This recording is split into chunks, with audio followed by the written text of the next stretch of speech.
Okay guys, I'm finally ready to tell you the story. Before I told you the story, I wanted to get a visual for you guys. So I had my brother send me a picture of his room. Mind you, if you're sitting down on the bed over here, you can't really see outside the window. Like you can see towards, all you see is like trees and sky. So if you're sitting on the bed, you don't see all of this right here. Unless you stand up and take a picture like he did right now. Okay, so my brother's doing online classes and he's sitting on his bed with his laptop opened when he hears my mom call his name. We're Mexican, so we always say mande when someone's calling, but when he said mande, nobody responded back. So he stays sitting down and just listens to his online class when he hears my mom call him again. And if you hear my mom call you a second time and you don't go to her, you're in trouble. So of course, he puts his laptop down and stands up. But as he stands up, he looks out the backyard and sees my mom back there. He's looking at her like with the horses and the animals and he's like, what the fuck, like I just heard her call me from her room. So obviously he's like thinking, did she call me? Was it my imagination? What the fuck is going on? As he's looking at her back there with the animals. And all of a sudden,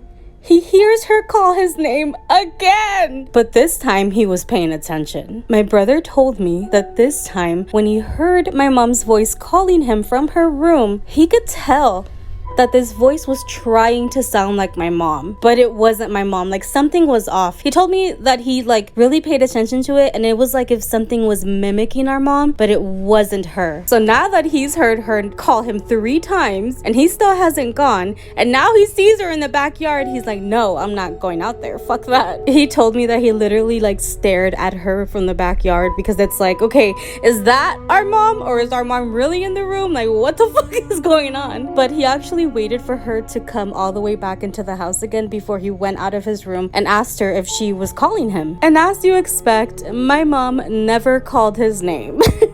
And obviously I asked him like, what if our aunt came over, or what if like somebody was in the front? But that's like impossible because he was hearing my mom's voice coming from my mom's room, which is right next to his room. So yeah, that is creepy as fuck. So when I asked him to send me this picture, he was like, do you also want me to send you the video of somebody knocking in my window at night? And I'm like, somebody was knocking on your window again? What the fuck? So yeah, I'm gonna ask him to send me that video and I will show it to you guys as soon as I get it.